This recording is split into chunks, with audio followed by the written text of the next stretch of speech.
السلام علیکم ورحمۃ اللہ وبرکاتہ۔ میرے عزیز بھائی اور بہنوں، اسلام میں رمضان المبارک کے اختتام پر ایک خاص صدقہ مقرر کیا گیا ہے جسے صدقہ فطر یا فطرانہ کہا جاتا ہے۔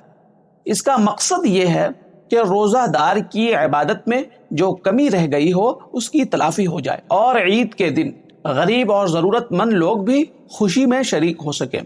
سب سے پہلے یہ سمجھنا ضروری ہے کہ صدقہ فطر کس پر واجب ہوتا ہے۔ اللہ کے نبی نے فرمایا، صاحب استطاعت مسلمان پر صدقہ فطر کو لازم قرار دیا ہے۔ چنانچہ حضرت عبداللہ ابن عمر رضی اللہ تعالی عنہ فرماتے ہیں، فرض رسول اللہ صلی اللہ علیہ وسلم زکاة الفطر صاعا من تمر او صاعا من شعیر علی العبد والحر والذکر والانثى والصغیر والکبیر من المسلمین۔ اللہ کے نبی نے صدقہ فطر کو مسلمانوں میں غلام، آزاد، مرد، عورت، چھوٹے بڑے سب پر فرض قرار دیا ہے۔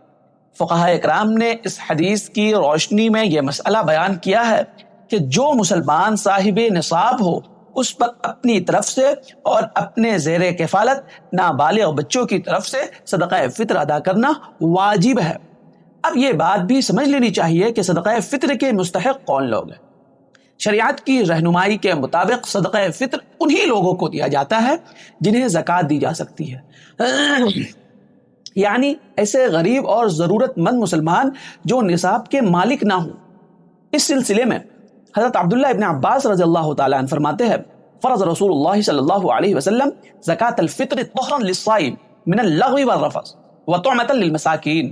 اللہ کے نبی نے صدقہ فطر کو روزے دار کے لیے لغو اور بے فائدہ باتوں سے پاکی کا ذریعہ اور مسکینوں کے لیے کھانے کا انتظام قرار دیا۔ اسی ضمن میں ایک بات یہ بھی قابل توجہ ہے کہ رشتہ داروں کو صدقہ فطر دینے کا کیا حکم۔ اگر کوئی رشتہ دار غریب اور مستحق ہو تو اسے صدقہ فطر دینا بالکل جائز ہے، بلکہ یہ زیادہ بہتر عمل ہے، کیونکہ اس میں ایک طرف صدقہ ادا ہو جاتا ہے اور دوسری طرف صلہ رحمی بھی پوری ہو جاتی ہے۔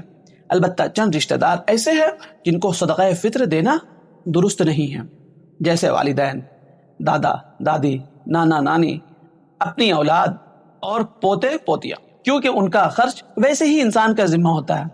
اس کے علاوہ اگر بھائی بہن، چچا پھوپھی، ماموں خالہ یا دوسرے رشتہ دار مالی طور پر کمزور ہو اور صاحب نصاب نہ ہو، نصاب کے مالک نہ ہو، تو انہیں صدقہ فطر دینا نہایت اچھا اور باعث اجر عمل ہے۔ لہذا مسلمانوں کو چاہیے کہ وہ عید سے پہلے صدقہ فطر ادا کر دے تاکہ غریب محتاج لوگ بھی عید کے دن خوشی کے ساتھ اپنی ضروریات پوری کر سکیں اور عید کے دن خوشیوں میں شریک ہو سکے۔ میرے عزیز بھائی اور بہنوں، میں امید کرتا ہوں کہ یہ مسئلہ آپ کو اچھی طرح سمجھ میں آ گئی ہوگی۔ اگر کسی طرح کا ڈاؤٹ ہے تو آپ مجھے ڈی ایم کیجئے، میسج کیجئے، میل کیجئے، انشاءاللہ ضرور جواب دیا جائے گا۔ اس کلپ کو رشتہ داروں میں، دوست احباب میں، گروپس میں، سوشل میڈیا کے تمام پلیٹ فارم پہ شیئر کیجئے صدقہ جاریہ کی نیت سے۔ السلام علیکم ورحمۃ اللہ وبرکاتہ۔ مفتی و قاضی محمد جمشید پور کے آفیشیل یوٹیوب چینل کو سبسکرائب کریں، جہاں آپ کو ملے گا قرآن و سنت کی روشنی میں شرعی مسائل کا حل، ایمان افروز بیانات، اسلامی تاریخ کے سنہری ابواب، معاشرتی و دینی رہنمائی اور بہت کچھ سیکھنے اور سمجھنے کو ایک خالص علمی اور روحانی ماحول میں۔ سبسکرائب کریں، بیل آئیکن دبائیں اور دین کی روشنی سے اپنے دل و دماغ کو منور کریں۔